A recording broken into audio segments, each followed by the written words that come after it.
আমরা রবীন্দ্রনাথ ঠাকুরের কবিতা, গল্প, উপন্যাসের সঙ্গে ওতপ্রোতভাবে জড়িয়ে থাকলেও কজনই বা জানি সেই বিখ্যাত ঠাকুরবাড়ির অন্দরমহলের ইতিহাস?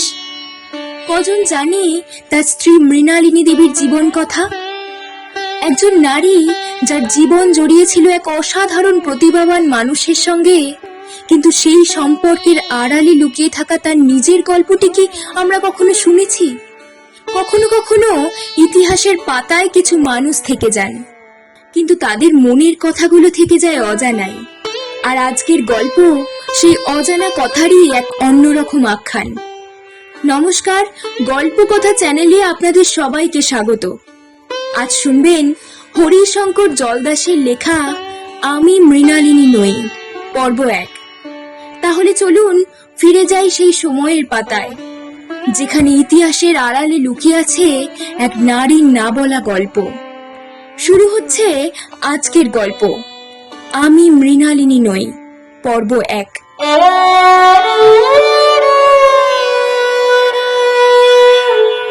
যে রাতে বউ হয়ে ঠাকুর বাড়িতে এলাম, আমার বয়স 9 বছর 9 মাস। রবিবাবুর 22 বছর 7 মাস। অসাধারণ রূপবান সে, লম্বাটে মুখ, নাকের নিচে সরু গোঁফ, মাথার মাঝখান দিয়ে সিথি কাটা, কানের পাশে ঈষৎ বাঁকানো চুল, এসবের মধ্যে মায়াময় দুটো চোখ। বিয়ের আসরে তো জড়সড় অবস্থা আমার। কত আত্মীয় স্বজন আমাদের চারপাশে, সবাইকে চিনি না বাপের বাড়ির 2-4 জন ছাড়া। সে রাতে আমার খিদেও পেয়েছিল বেশ, কিন্তু খিদের কথাটি মুখ ফুটে বলবার উপায় নেই। ঠাকুর বাড়ির পরীর মতন মেয়েগুলো আমাকে ঘিরে রেখেছিলেন, খিদের কথা তাদের বলি কি করে? এদের মাঝখানে আমার খুব ভয় ভয় করছিল। মা বলেছিল, ভব, অনেক বড় পরিবারে তোর বিয়ে হচ্ছে রে মা। তাদের হাতির সালে হাতি, ঘোড়ার সালে ঘোড়া, কত ধন দৌলত তাদের। ও বাড়ির মানুষগুলো, পুরুষগুলো কার্তিক ঠাকুরের মতো সুন্দর, আর মেয়েরা এক একজন স্বর্গের অপ্সরী। সবাই শিক্ষিত, কি লেখাপড়া তাদের। ওদের সামনে তুই কিছুই না মা, সাবধানে কথা বলিস মা ওদের সঙ্গে। কোন সময় আবার কি ভুল ধরে বসেন। বিয়ের আসরে মায়ের ওসব কথা বারবার মনে পড়ছিল আমার বড় লজ্জাও লাগছিল তখন। খিদেকে ছাপিয়ে লজ্জা আমাকে চুরচুর করছিল। লজ্জায় ভেঙে চুরে যাচ্ছিলাম আমি। এক সময় রবিবাবুর চারদিকে 7 পাক ঘোরানো হলো আমাকে। 7 পাক ঘোরানোর ব্যাপারটি যে আসলে কি আমি জানতাম না। ঘুরতে ঘুরতে এক মহিলার কণ্ঠ ভেসে এলো আমার কানে, 5 পাক হয়েছে আর 2 পাক বাকি, 7 পাক হলেই তো বিয়ে সিদ্ধ হয়। ওই সময় আরেকটি বয়স্ক গলা শুনতে পেয়েছিলাম। চাপা অথচ স্পষ্ট কণ্ঠে তিনি বলেছিলেন, কিরকম কালা কোলা একটা বউ ঠিক করলেন বড় ঠাকুর মশাই। কোথায় আমাদের রবি, আর কোথায় কি নাম যেন বউটির? উলুধ্বনির মধ্যে মহিলাটির কণ্ঠ হারিয়ে গেল। তার শেষের কথাটি শুনতে পাইনি আমি, কিন্তু মহিলাটির মন্তব্য আমার বুকে দেগে বসেছিল সে রাতে। আমার সাধারণ মানের চেহারার বিবরণকে ছাপিয়ে বারবার আমার কল্পনার চোখে দিব্যকান্তি রবিবাবুর চেহারা ভেসে উঠতে লাগলো। আমার কৌতূহলী মন বড় আকুলি বিকুলি করছিল সে সময়। আহা, রবিবাবুকে যদি একবার দেখতে পেতাম। কিন্তু দেখবো কি করে? আমার যে লম্বা ঘোমটা, বিয়ের আসরে তো আর ঘোমটা তুলে স্বামীকে দেখা যায় না। তককে তককে ছিলাম আমি। যদি সুযোগ আসে তাহলে এক পলকের জন্য হলেও আমি রবিবাবুকে দেখে নেব। সে সুযোগ আসতে খুব দেরি হলো না। 7 পাক ঘোরানোর পর আমাদের নিয়ে যাওয়া হলো দালানে। ওখানকার একটা বড় কক্ষে কনে সম্প্রদায়ের ব্যবস্থা করা হয়েছিল। সম্প্রদানের কাজ শেষ হলে পাশের একটা ঘরে নিয়ে যাওয়া হয়েছিল আমাকে। অনেক নারী তখন সে ঘরে। সবাই নানা রকম মন্তব্য করছেন। কারো কথা বুঝছি, কারো কথা বুঝছি না। কি সুন্দর নরম কণ্ঠ তাদের। আমরা গায়ে যে উচ্চারণে কথা বলি, এদের উচ্চারণ সেরকম নয়। অনেক শব্দের মানে আমি বুঝতে পারছিলাম না। শুরু হলো ভাড়াকুলো খেলা। ভাড়ের চালগুলো চালা আর ভরার নামই ভাড়াকুলো খেলা। ওই খেলা খেলতে গিয়েই রবিবাবু দুষ্টুমি শুরু করলো। ভাঁড়গুলো খেলা না খেলে ভাঁড়গুলো উপর করে দিতে লাগলো রবিবাবু। তার এরকম পাগলামো দেখে একজন মহিলা বলে উঠলেন, ও কি করিস, ও কি করছিস রবি? খেলা ছেড়ে ভাঁড়গুলোই উপর করে দিচ্ছিস যে তুই? ভাঁড়গুলো উল্টে পাল্টে গেল যে। উনি যে ছোট কাকিমা, ওর নাম যে ত্রিপুরা সুন্দরী, পরে তা জেনেছিলাম আমি। কাকিমার অভিযোগ শুনে কিরকম যেন ভেজা ভেজা গলায় রবিবাবু বলেছিল, জানো না কাকিমা, সব যে ওলট পালট হয়ে গেল। সবকিছুই যখন ওলট পালট হয়ে যাচ্ছে, ভাঁড়গুলো আর সোজা রেখে লাভ কি? তাই ওগুলোকে এলোমেলো করে দিলাম। রবিবাবুর এই কথার মানে সে রাতে বুঝতে পারিনি আমি। হেয়ালি হেয়ালি লেগেছিল ওসব কথা। সে রাতের কথাগুলোর মানে আমি একদিন বুঝতে পেরেছিলাম, তবে তা বিয়ের 4 মাস পরে, নতুন বৌঠান কাদম্বরীর আত্মহত্যার পরে। সে রাতে রবিবাবুর কথার মর্মার্থ আমি না বুঝলেও ছোট কাকিমা বুঝতে পেরেছিলেন। তিনি বুদ্ধিমতী, বুঝতে পেরেছিলেন বলে রবিবাবুর মন্তব্যের পিঠে আর কথা জুড়ে দেননি। তিনি দ্রুত প্রসঙ্গ পাল্টেছিলেন। কাকিমা বলে উঠেছিলেন, তুই একটা গান কর রবি।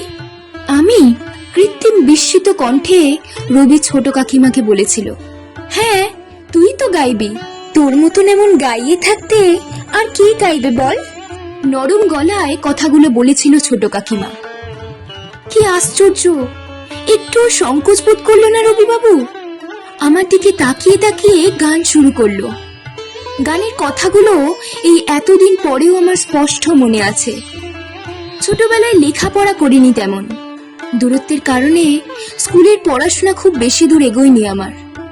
পড়াশোনা যাই হোক, স্মৃতিশক্তি ছিল আমার প্রখর, যা একবার শুনতাম ভুলতাম না। রবিবাবুর গাওয়া গানের কলি এই এত বছর পরেও আমি ভুলিনি। রবিবাবু গেয়ে উঠেছিল, আমরি লাবণ্যময়ী, কেউ স্থির সৌদামিনী, পূর্ণিমা জোছনা দিয়ে এইটুকু মার্জিত বদনখানি। গাওয়া শেষ হতে না হতেই ভিড় থেকে কে যেন বলে উঠলেন, ওরকম মেদা মারা গান বাসর ঘরে চলবে না, রসে ভরা গান চাই। সবাই চকিতে তাকালো বক্তার দিকে। মলিন বসন অন্তত ঠাকুর বাড়ির মেয়েদের তুলনায়, রংটাও কালোর দিকে। নারীটিকে কেউ চিনতে পারলেন না। অচেনা মহিলা ঠাকুর বাড়ির অন্ধরমহলে ঢুকলো কি করে? জিজ্ঞাসু চোখে এই ওর দিকে ও এর দিকে তাকাতে লাগলেন। ছোট কাকিমা কি যেন জিজ্ঞেস করতে যাচ্ছিলেন মলিন বসনের মহিলাটিকে। ওই সময় বাড়ির পুরনো ঝি বলে উঠল, ইনি কন্যাপক্ষের আত্মীয়া, কন্যাপক্ষের সঙ্গে এসেছেন যশোর থেকে। ও বলে ছোট কাকিমা থেমে গেলেন। মেদা মারা মানে কি? প্রশ্নটি কানে ভেসে এসেছিল আমার। প্রশ্নটি কে করেছেন ঘোমটার আড়াল থেকে বুঝতে পারলাম না।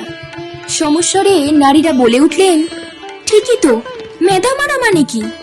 প্রশ্ন শুনে আমার আত্মীয়া ভ্যাবাচাকা খেয়ে মাথা নিচু করেছিলেন, নইলে আমার কানে এই কথাটি ভেসে আসতো না।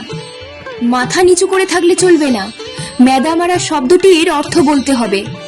অবৈধ শব্দ ব্যবহার করে আমাদের রবিকে অপমান করা চলবে না। কথাটির অর্থ আমি জানি, কিন্তু এই মুহূর্তে বলার উপায় নেই। একই তো ঘোমটা টানা, তার উপর নতুন বউ। আমি ঘামতে শুরু করলাম। আমার সামনে আমার আত্মীয়া অপ্রস্তুত অবস্থায় মাথা নিচু করে দাঁড়িয়ে আছেন। কি করা, কি করা? রবিবাবুই আমাকে বাঁচিয়ে দিল। রবিবাবু বলল, আমি জানি কথাটির অর্থ। তাহলে বলো, বলো কথাটির মানে কি? শব্দটির একটা গূঢ়ার্থ আছে, সবার সামনে তা বলা যাবে না। সবার সামনে বলা যাবে এরকম একটা অর্থ আছে শব্দটির, তা বলছি। সমবেত মেয়েদের মুখের দিকে চেয়ে রবিবাবু বলেছিল। বৌদি শ্রেণীর একজন বলে উঠলেন, গূঢ়ার্থটিই বলো, আমরা শুনতে চাই। না বৌদি, এখানে নয়, তোমাকে একান্তে বলবো। মেদামারা শব্দটির প্রচলিত অর্থটিই বলি। এর অর্থ তেজহীন, মানে রসকসহীন, বলল রবিবাবু। আমি হাঁপ ছেড়ে বাঁচলাম। ওই বৌদি আবার বলে উঠলেন, তাহলে রসের গানই গাও একটা। গাইব? অনুমতি চাওয়া কণ্ঠ রবিবাবুর। সবাই বলে উঠলেন, হ্যাঁ হ্যাঁ, রসের গান শোনাও। রবিবাবু গাইতে শুরু করলো। হৃদয় কাননে ফুল ফোটাও, আধো নয়নে সখী চাও চাও, ধীরে ধীরে আমার প্রাণে এসো হে, মধুর হাসিয়ে ভালোবেসে হে। এ সময় বাঁ হাত দিয়ে ঘোমটাটা একটু আলগা করলাম।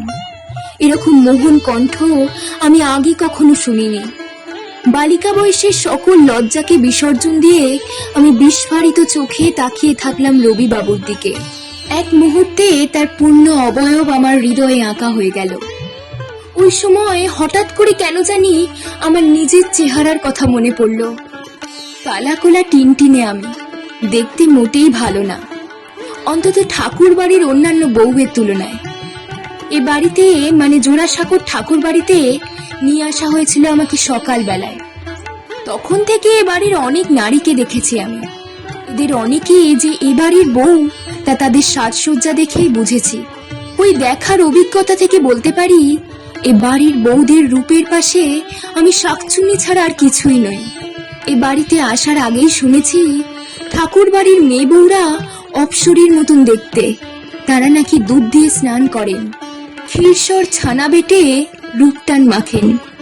তাদের কত কত গহনা, কত বিচিত্র পোশাক আশাক, আর আমি রূপহীন এক বালিকা, ক্ষীণকায়, বৈচিত্র্যহীন চোখ, মাজা রং, মাথার চুল উস্কো খুস্কো। ছোটবেলা থেকে মা অবিরাম যত্ন করে গেছে চুলে। মাথায় নারকেল তেল ঘষতে ঘষতে বলতো, চুল হলো মেয়েদের অঙ্গের ভূষণ। ঘন কালো দীর্ঘ চুল মেয়েদের সৌন্দর্য বাড়ায়। তেল ঘষে চুল বেঁধে দিচ্ছি আমি, বেনি খুলিস না। মায়ের এই উপদেশ শুনতে হবে বলে শুনতাম আমি। তার হাত থেকে মুক্তি পেয়ে দুরন্তপনা বেড়ে যেত আমার। সঙ্গীদের সঙ্গে খেলতে গিয়ে বেনি বড় যন্ত্রণা দিত আমাকে, বারবার মুখে এসে লাগতো। এক টানে বেনি খুলে ফেলতাম আমি। ঘরে যখন ফিরতাম এলোমেলো চুল আমার, ধুলায় ধূসরিত। মা বলতো, এত উপদেশ তোর কানে গেল না ভব? মাথাটাকে তো কাকের বাসা বানিয়েছিস। যেদিন কাকেরা ওই বাসায় ডিম পারবে সেদিন বুঝবি। মায়ের শেষের কথায় আমি ভয় পেয়ে যেতাম। সত্যি কাকেরা আমার মাথায় ডিম পারবে নাকি? মাকে জিজ্ঞেস করতাম, মা সত্যি সত্যি কাকে আমার মাথায় ডিম পারবে? মা আমার প্রশ্নের কোনো জবাব দিত না। স্মিত হেসে আঁচলে হাত মুছতে মুছতে রান্নাঘরের দিকে এগিয়ে যেত। গান এক সময় শেষ হলো।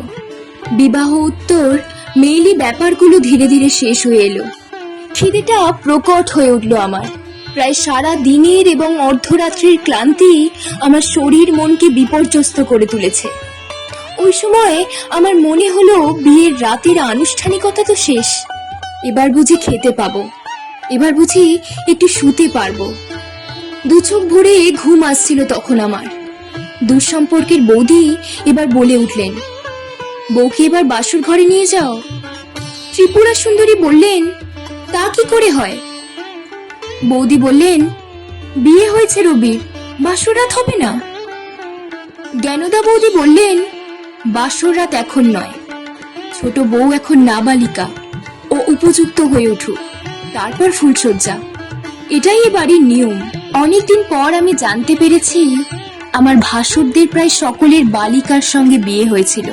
কারো 7, কারো 9, কারো বা 10 বছর বয়স। বালিকা বধূরা শারীরিকভাবে অসমর্থ, তাই অক্ষম শরীরে কোনো বধূকে ঋতুমতী হবার আগে তার স্বামীর সঙ্গে রাত যাপন করতে দেওয়া হয়নি। আমার প্রাতঃস্মরণীয় শাশুড়ি মাতা এই নিয়ম বেঁধে দিয়েছিলেন জোড়াসাঁকোর ঠাকুর বাড়িতে। বিয়ের আসর থেকেই তিনি তার বালিকা পুত্রবধূদের নিজের কাছে নিয়ে যেতেন। তারই তত্ত্বাবধানে নববধূরা জীবন ও দেহ সম্পর্কে ধীরে ধীরে অভিজ্ঞ হয়ে উঠতেন। প্রথমবার ঋতুমতী হবার পর ওই বধূ স্বামী সম্মিলনে সক্ষম হয়ে উঠেছেন বলে আমার শাশুড়ি মাতা বিশ্বাস করতেন, এবং সেই মতে দ্বিতীয় বিবাহ মানে ফুলসজ্জার আয়োজন করা হতো। এতে বধূরা তিক্ত অভিজ্ঞতা মানে দুঃসহ শারীরিক বেদনা থেকে রেহাই পেতেন। 6-7 বছর বয়সে নাকি আমার শাশুড়ি মাতার বিয়ে হয়েছিল। তার সময় হয়তো ঠাকুর বাড়ির এরকম নিয়ম ছিল না। নিজের জীবনের বেদনাময় অভিজ্ঞতার কারণেই হয়তো তিনি ঠাকুর বাড়িতে এই নিয়মের প্রচলন করেছিলেন। কিন্তু আমার ক্ষেত্রে তা হলো না। আমার শাশুড়ি মাতা আমার বিয়ের 11 বছর আগে মারা গেছেন বলে। হলো না রবিবাবুর অনর ইচ্ছার কারণে। রবিবাবু চাইছিল ওই রাতেই ফুলশয্যা হোক, তাই তার প্রবল ইচ্ছের কাছে জ্ঞানদা বৌদিকে হার মানতে হলো। সে রাতে জ্ঞানদা বৌদির কথা শুনে রবিবাবু নিচু স্বরে অথচ দৃঢ় কণ্ঠে বলেছিল, সবসময় একই আইন চলে না বৌদি, ব্যতিক্রম বলেও একটা কথা আছে, আজকে সেই ব্যতিক্রমটা হোক।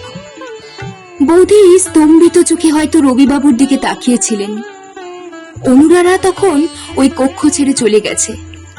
এখন আমাদের চারিদিকে শুধু বয়স্ক বৌদিরা এবং মস্করা মনস্ক নারীরা। রবিবাবু কণ্ঠকে খাদে নামিয়ে বলেছিল, রাগ করলে বৌদি? তোমার বিস্ময় মাখা রাগী চোখ কিন্তু তাই বলছে। জ্ঞানদা বৌদি ততক্ষণে নিজেকে সামলে নিয়েছেন। চোখে মুখে শান্ত ভাব ফিরিয়ে আনলেন তিনি। ওদের কথাবার্তা শুনতে শুনতে আমার ঘোমটা তখন কপাল পর্যন্ত উঠে এসেছে। আমার অবুঝ চোখ দুটো তখন রবিবাবু থেকে জ্ঞানদা বৌদি, আবার জ্ঞানদা বৌদি থেকে রবিবাবুতে ঘুরছে। জ্ঞানদা বৌদি আমার উপর এক পলক করুণ দৃষ্টি ফেললেন, তারপর মুখে কৃত্রিম হাসি ছড়িয়ে বললেন, তাই হোক তবে। তারপর সমবেত নারীদের দিকে তাকিয়ে বললেন, তোমরা রবির ফুলশয্যার আয়োজন করো। এরপর আমাকে বাসর ঘরে নিয়ে যাওয়া হয়েছিল। ফুলশয্যার আগে অবশ্য আমাকে খাবার দেওয়া হয়েছিল। খুব শীঘ্রই আসছি পর্ব 2 নিয়ে। ততক্ষণ পর্যন্ত সঙ্গে থাকুন গল্পকথার। গল্পটি ভালো লাগলে অবশ্যই চ্যানেলটি সাবস্ক্রাইব করে পাশে থাকা বেল আইকনটি প্রেস করে রাখবেন, যাতে পরের পর্বটি সবার আগে শুনতে পারেন। আজকের গল্প পাঠে ছিলাম আমি রিম, আর সাউন্ডে চিরঞ্জিত। আবার দেখা হবে আরো একটি গল্পের পাতায়। ততক্ষণ ভালো থাকুন, সঙ্গে থাকুন গল্পকথার। নমস্কার।